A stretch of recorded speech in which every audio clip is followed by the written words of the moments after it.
Alright, welcome back. We measured out last time how tall our banner was. So I'm going to put in our height. Remember, I don't have to put the width because it is inheriting it. So px stands for pixel, height's 109 pixels. And I need a background in that banner, correct? Because we can see that on our Photoshop image that we have this image right here, sans the text. Remember, we took the text out. So what I'm going to do is use Dreamweaver's, and I'm under CSS Styles. If you can't find it, go up to Window and click on CSS Styles. Okay, I'm going to double click that. It's going to bring up something like this, CSS Rule Definition for Banner.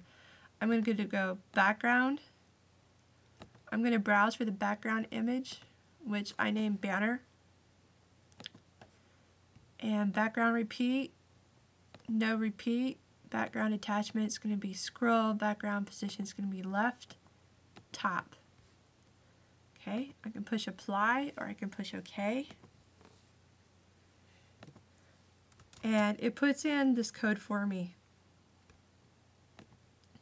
Okay, if I want to see that, there it is. Alright, and so for navigation, I'm going to do something similar. I wrote down the height from when I exported these, so it's 49 pixels tall. And background attachment, it's going to be just like the top, so I can copy some of these things. Background image is going to be URL. It's going to be that same assets folder. And remember, I called it nav background. Oops, I called it GIF, didn't I? Okay.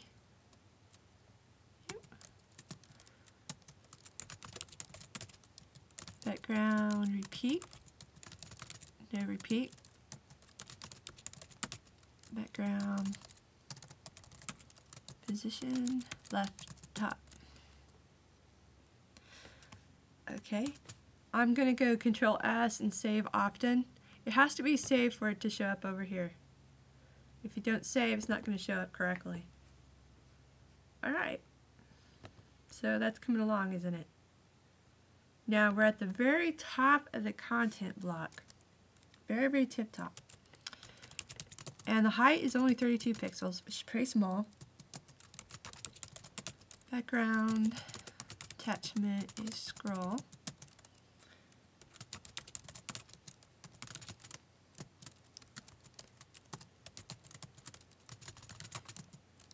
Assets, wrappers, top.jpg.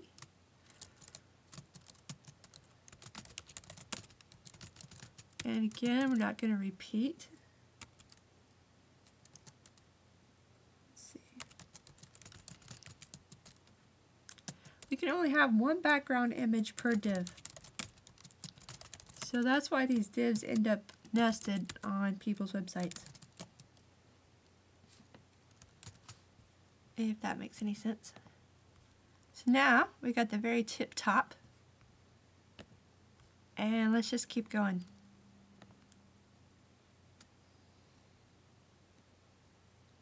Alright. Oh, I actually put the wrong one there. You know what though? No problem. Let's just copy this. Paste that in there. This is supposed to be wrapper BG background, and that's supposed to be wrapper top. And it's just the same, except this has a height, and content top. Content top has the height, not content wrap. Okay. I've already played with this once today,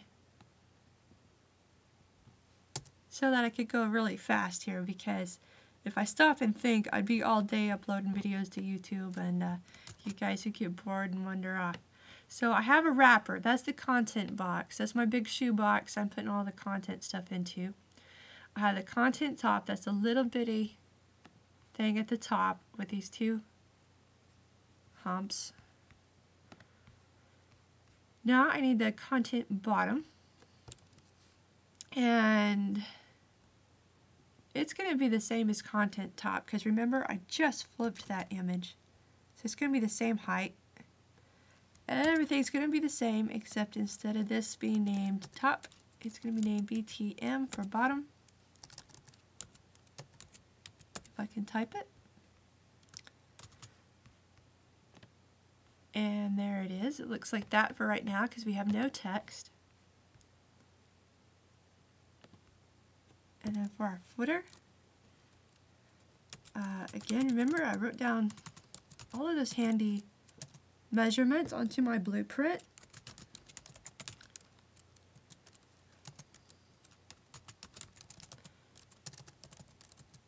And Dreamweaver will pop up some handy suggestions.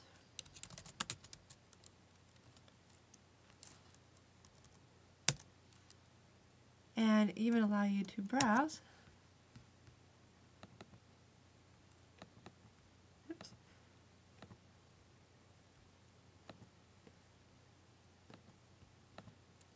Which you can do that way if you want to.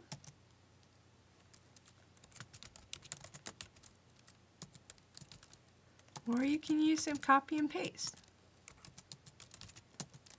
Whatever is fastest for you.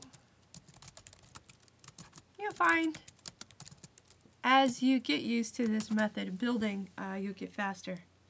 Now, don't be too surprised that this isn't in the book yet, because this is far more probably complicated than where we're kind of heading out to be. Alright. There's our footer. If we want to, we can preview this on a web page. This is what it looks like so far.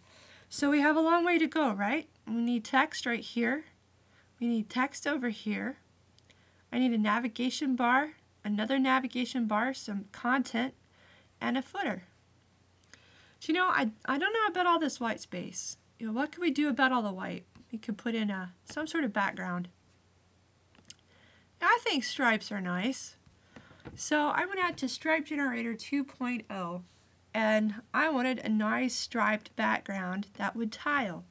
Now, getting a striped background to tile on your own is a little bit difficult, but this is a really cool, it's called stripegenerator.com, and all it needs is the striped colors in HTML. So how do we find the HTML colors? We're going to go back to Photoshop, and I'm going to click on one of my color swatches. I'll take my little eyedropper tool and sample whichever color I want. And I'm going to highlight that. Command copy or Control copy. And then I'll go back out to the internet. And I've already done this once. But I could add another color if I wanted to.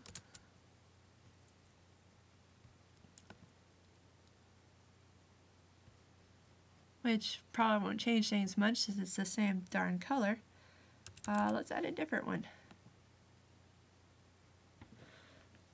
So, I shouldn't have done that. But anyway, you can play around with the stripe generator if you want to make a background. I did. I made a little bit of a background for this page, but I didn't want it too bright. So I took the stripe and I put it on a white background, and then I changed the opacity to 28%.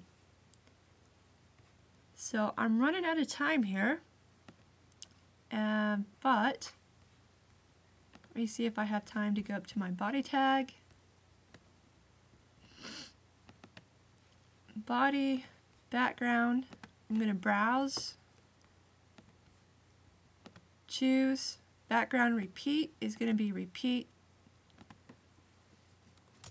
And with that, I have a background.